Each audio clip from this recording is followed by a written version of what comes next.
So now we'll be continuing on with more clips from the 7 seasons. One winter evening, Henry's driver said, "We'll be out early tomorrow. We've got to take the flying kipper. Don't tell Gordon, but I think if we pull the kipper nicely, Sir Topham Hatt will let us pull the express. The special coal they gave you is working well." "Hooray!" cried Henry. "That will be lovely."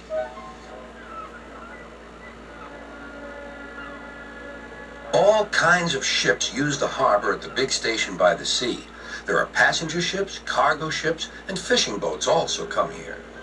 They unload their fish on the quay. Some of it goes to shops in the town, and the rest in a special train to other places far away. This is the train the railwaymen call the Flying Kipper.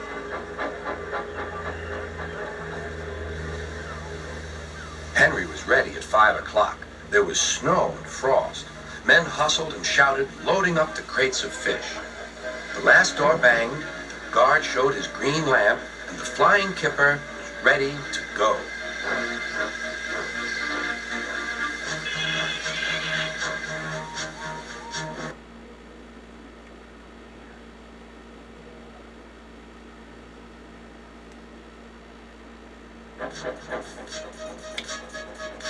They couldn't know the switches from the main line to a siding were frozen, and the home signal should have been set at danger, but snow had forced it down. A freight train was waiting in the siding to let the Flying Kipper pass, and the driver and fireman were drinking cocoa in the caboose. "The Kipper is due," said the conductor. "Who cares?" said the fireman. "This is good cocoa." The driver got up. "Come on, fireman, back to our engine." They got out just in time.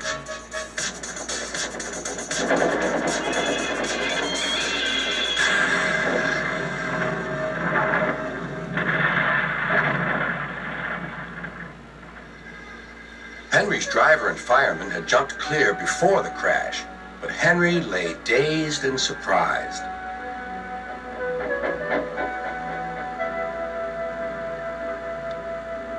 Sir Topham Hatt came to see him. "The signal was down, sir," said Henry. "Cheer up, Henry. It wasn't your fault. Ice and snow caused the accident. I'm sending you to Crewe, a fine place for sick engines. They'll give you a new shape and a larger firebox. You'll feel a different engine, and you won't need special coal anymore. Won't that be nice?"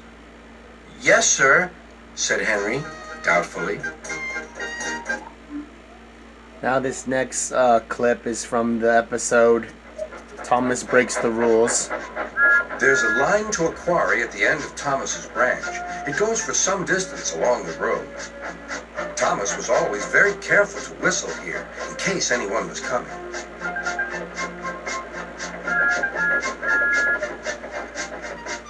Early one morning, a large policeman was sitting close to the line. Thomas liked policemen. He had been a great friend of the officer who had just retired. "Beep, beep," he whistled. "Good morning." Thomas expected that the new officer would be friendly too, but he was sorry to see that he didn't look friendly at all. He was red in the face and very cross. "Disgraceful," he spluttered. "I didn't sleep a wink last night. It was so quiet, and now engines come whistling suddenly behind me." "I'm sorry, sir," said Thomas. "I only said good morning."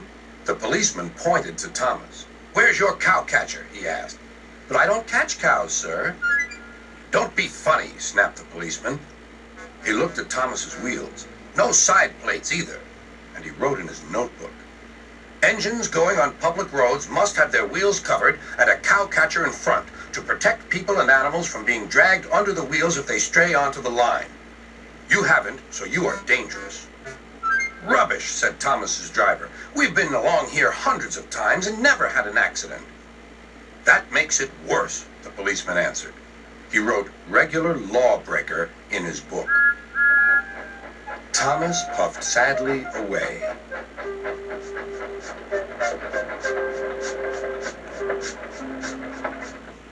Sir Topham Hatt was having breakfast. He was eating toasted.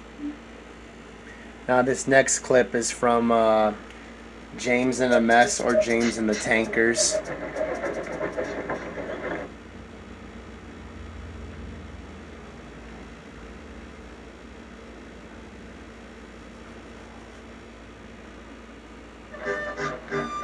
first, the freight cars behaved well, but James bumped them so crossly that they were determined to get back at him. Presently, they approached the top of Oh, Gordon's one more Hill. thing I forgot to mention Heavy when I freight was trains doing halt these here to clips. set their brakes. I'll be showing off some of the James had an crashes accident and with cars accidents that before. happen in Should the have show, remembered this. Wait, James, so that way wait, people can said the enjoy, driver, you but know, James get a wouldn't little wait. bit more He enjoyment was too to busy see thinking what he would say to what Toby goes when they on. next met. The freight car's chance had come. Hurrah! Hurrah! They laughed, and banging their buffers, they pushed them down the hill. On! On! Yelled the cars. I've got to stop! I've got to stop! Groaned James.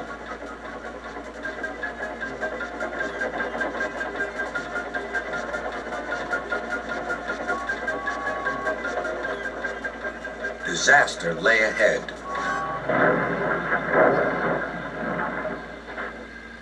Something sticky splashed all over James.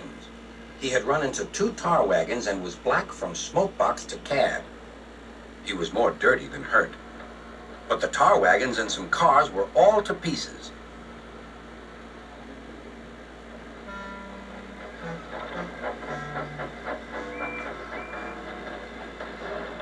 Toby and Percy were sent to help and came as quickly as they could. Look here, Percy, exclaimed Toby. Whatever is that dirty object? That's James, didn't you know? It's James's shape, said Toby. But James is a splendid red engine, and you never see his paint dirty. James pretended he hadn't heard.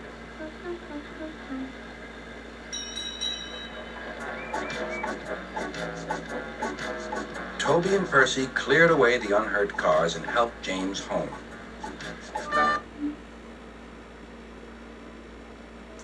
After this episode, I'll be moving on to season 2.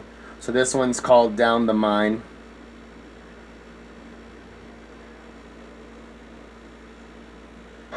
Their roofs are strong enough to hold up cars, but not the weight of engines. A large notice warns them not to enter the area. Danger! Engines must not pass this board.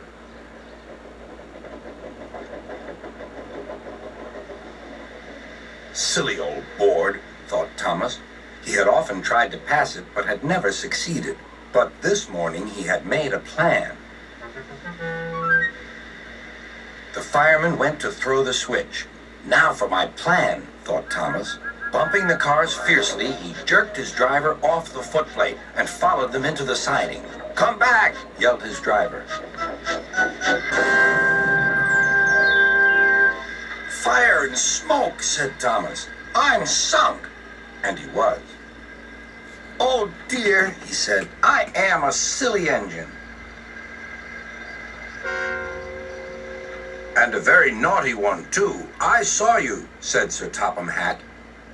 Please get me out. I won't do it again. I'm not sure. We can't lift you out with a crane. The ground's not firm enough. Let me see. I wonder if Gordon could pull you out. Yes, sir, said Thomas, but he didn't want to meet Gordon just yet. Down a mine, is he? Laughed Gordon. Now we'll be moving on to season 2.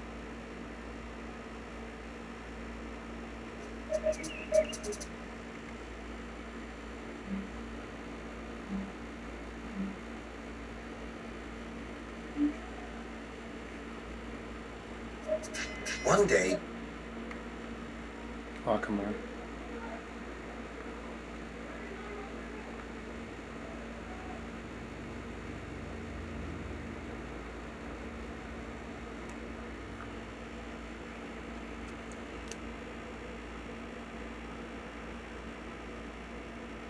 He could hardly stand, so the fireman uncoupled James, ready for shunting. James was impatient. Suddenly, the signalman shouted. There was James puffing away down the line. All traffic halted, called the signalman. Then he told the fireman what had happened. 2 boys were on James's footplate fiddling with the controls. Phew. They tumbled off and ran when James started. The signalman answered the telephone. Yes? He's here. Right. I'll tell him. The inspector's coming at once. He wants a shunter's pole and a coil of wire rope.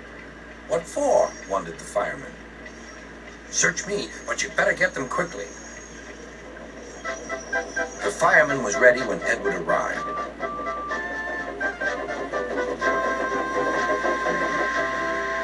The inspector saw the pole and the rope. Good man, jump in.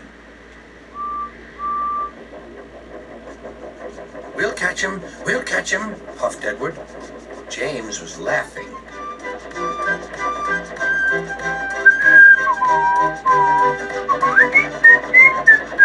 What a lark! What a lark! He chuckled to himself. Suddenly he was going faster and faster. He realized that he had no driver. What shall I do? I can't stop! Help! Help! We're coming, called Edward.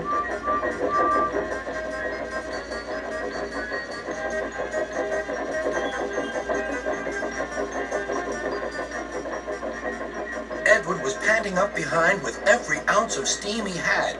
At last, he caught up with James.